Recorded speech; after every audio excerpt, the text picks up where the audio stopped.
राजस्थान की राजधानी जयपुर, साल 2020। एक शांत सी सोसाइटी, बंद दरवाजा, अंदर का नजारा दिल दहला देने वाला। घर के फर्श पर खून से लथपथ पड़ी थी एक मां की लाश। लेकिन कहानी यहीं खत्म नहीं होती। उस मां का 21 महीने का मासूम बेटा रहस्यमय तरीके से गायब था। न घर में चोरी के निशान, न दरवाजा टूटा, न जबरन घुसपैठ। तो फिर सवाल उठता है, आखिर उस मां को किसने मारा? और एक 21 महीने के मासूम से किसी की ऐसी क्या दुश्मनी थी? क्या यह मर्डर था, या किसी अपने की खौफनाक साजिश, या फिर वो सच जो पुलिस को भी लंबे वक्त तक अंधेरे में रखे रहा? आज हम आपको सुनाने जा रहे हैं जयपुर डबल मर्डर केस की पूरी कहानी। एक ऐसी सच्ची घटना जिसे सुनकर आपकी रूह तक कांप उठेगी। पर उसे पहले वीडियो को लाइक और द क्राइम डायरीज चैनल को सब्सक्राइब जरूर कर लें। 7 जनवरी 2020, जयपुर की एक शांत सी सोसाइटी। घर के अंदर श्वेता तिवारी अपने 21 महीने के बेटे श्रेयम के साथ अकेली थी। दोपहर का वक्त था, सब कुछ बिल्कुल नॉर्मल लग रहा था। तभी अचानक घर की डोरबेल बजती है। श्वेता दरवाजे तक जाती है, बाहर खड़े शख्स को देखती है और बिना किसी डर के दरवाजा खोल देती है। वो शख्स कोई अजनबी नहीं था। श्वेता उसे अच्छी तरह जानती थी। इसी भरोसे के साथ वह उसे घर के अंदर बैठाती है और किचन में चाय बनाने चली जाती है।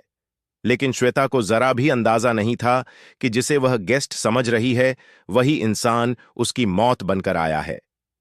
चाय पीने के बाद जैसे ही श्वेता ने पीठ घुमाई, उसी पल उस शख्स की नजर किचन में रखी अदरक कूटने वाली मूसली पर पड़ी और अगले ही सेकंड उसने पूरी ताकत से श्वेता के सिर पर वार कर दिया। श्वेता कुछ समझ पाती उससे पहले ही वह जमीन पर गिर चुकी थी। लेकिन दरिंदगी यहीं नहीं रुकी। उसे यकीन दिलाने के लिए कि श्वेता अब जिंदा न बचे, उसने चाकू उठाया और उसका गला भी काट दिया। कुछ ही पलों में श्वेता की सांसें हमेशा के लिए थम चुकी थीं। घर में सन्नाटा था, खामोशी डरावनी हो चुकी थी। इसी बीच उस शख्स की नजर पड़ी पास के कमरे में सो रहे 21 महीने के मासूम श्रेयम पर, वो बच्चा जिसने कभी किसी का बुरा नहीं किया था। इसके बाद क्या हुआ, यह सवाल आज भी रूह कंपा देता है। शाम को जब काम वाली घर पहुंची और अंदर का नजारा देखा तो उसके पैरों तले जमीन खिसक गई। चारों तरफ खून फैला हुआ था और श्वेता की लाश खून से सनी पड़ी थी। घबराहट में उसने किसी तरह पुलिस को सूचना दी। मौके पर पहुंची पुलिस ने जब घर की तलाशी ली तो एक बात ने सभी को हैरान कर दिया। घर में कहीं भी चोरी के निशान नहीं थे।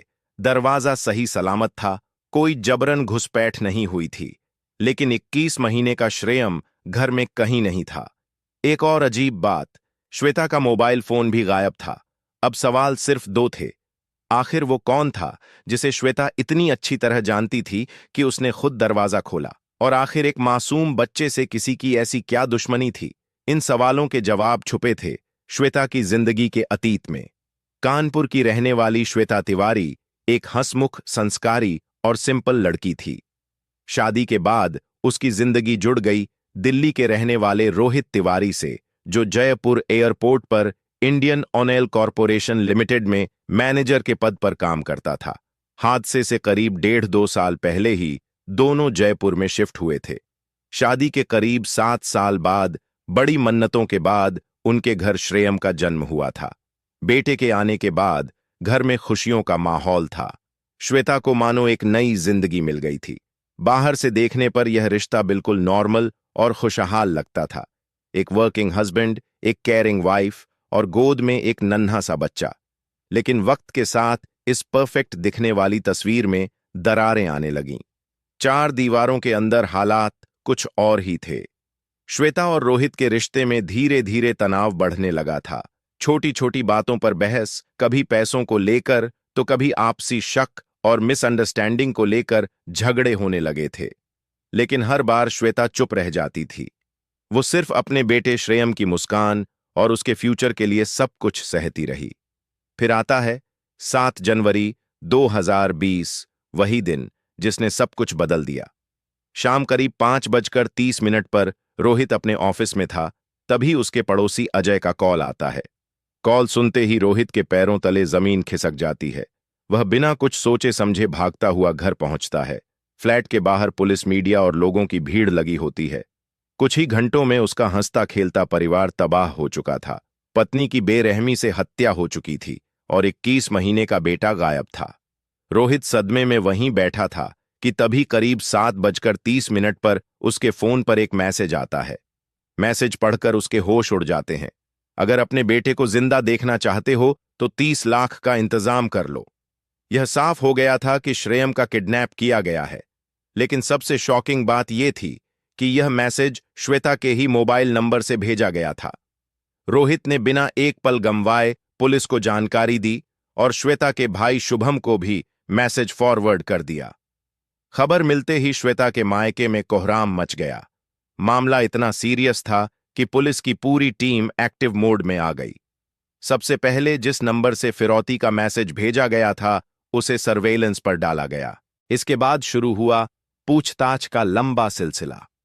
वारदात एक बड़ी सोसाइटी में हुई थी, लेकिन वहां बहुत ज्यादा सीसीटीवी कैमरे नहीं लगे थे, जिससे यह पता लगाना कि उस दिन श्वेता के घर कौन आया था पुलिस के लिए सबसे बड़ी चैलेंज बन गया। ना कोई ठोस सबूत था, ना कोई आई विटनेस।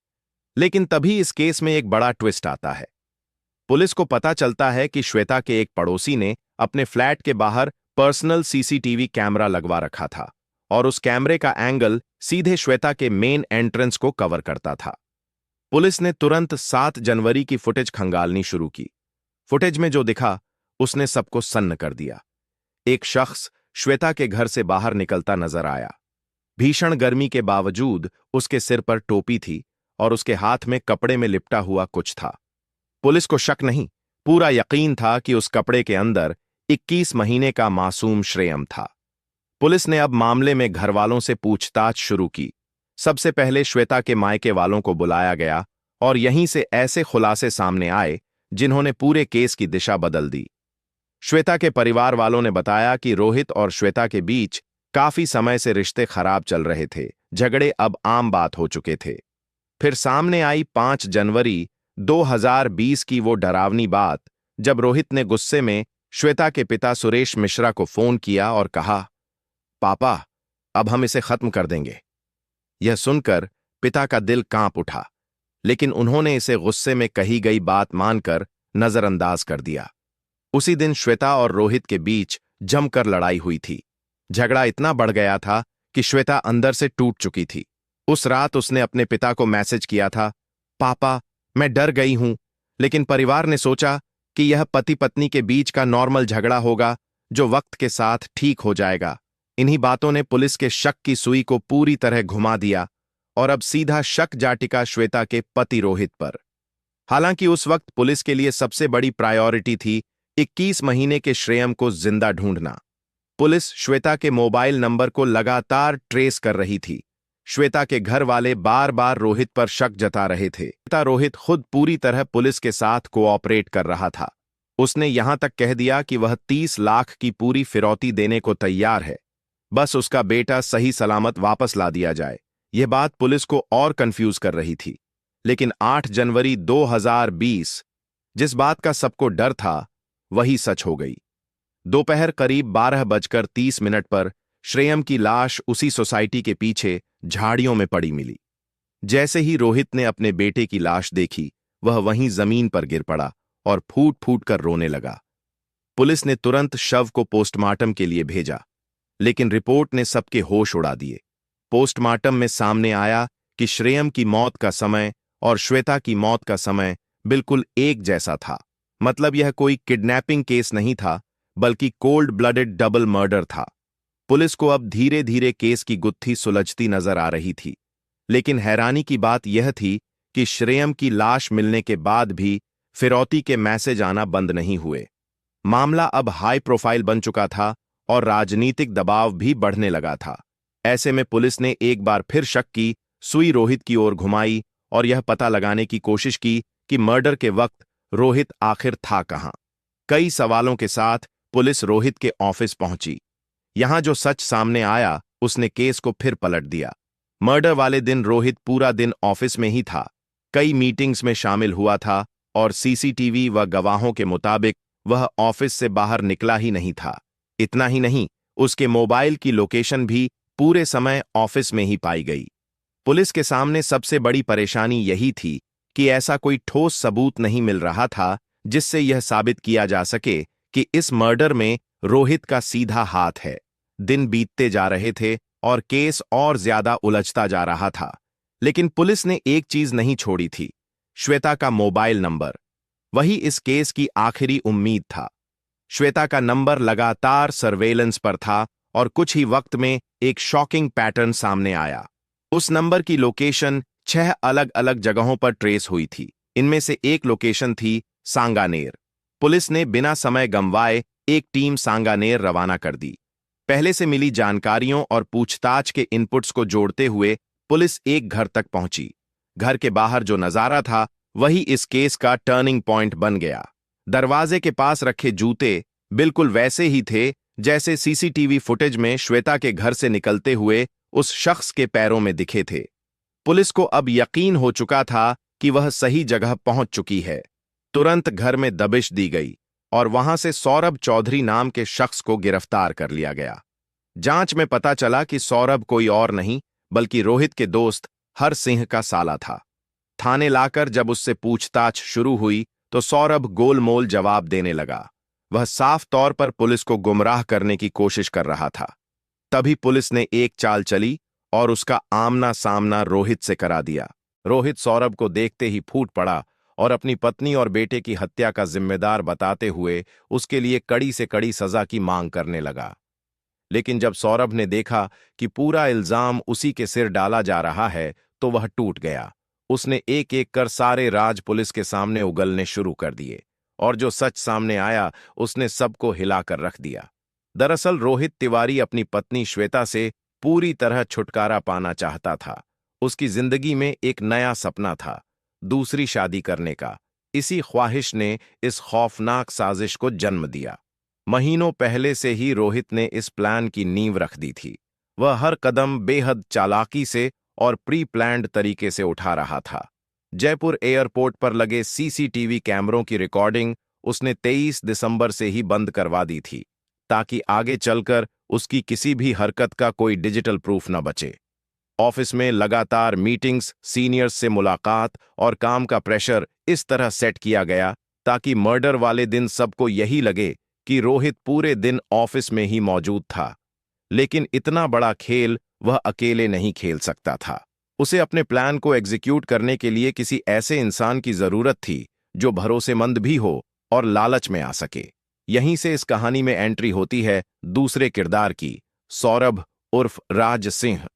रोहित के भरोसे और पैसों के लालच में फंसकर वही इंसान बन गया जिसने इस खौफनाक साजिश को अंजाम देने का जिम्मा अपने ऊपर ले लिया। सौरभ की मुलाकात रोहित से उसके जीजा हरि सिंह के जरिए हुई थी। शुरुआत में सब कुछ नॉर्मल था। धीरे धीरे मुलाकातें बढ़ीं, बैठना उठना होने लगा और दोनों के बीच दोस्ती गहरी होती चली गई। रोहित अक्सर सौरभ को शराब पिलाता, उस पर भरोसा जताता और बहुत चालाकी से उसे अपने कॉन्फिडेंस में लेता चला गया। फिर एक दिन रोहित ने वो बात कह दी जिसने इस कहानी को हैवानियत की हद तक पहुंचा दिया।